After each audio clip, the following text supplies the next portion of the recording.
In this tutorial I will show you how to turn off Google Smart Lock on Android. If for some reason you want to disable Google Smart Lock, maybe for security reason, open Phone Settings. Now here go to Biometric and Security.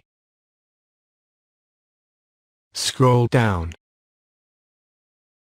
Select Other Security Settings. Scroll down. Select Trust Agents. Here you can disable or enable Google Smart Lock. So toggle off. Now you have successfully disabled Google Smart Lock.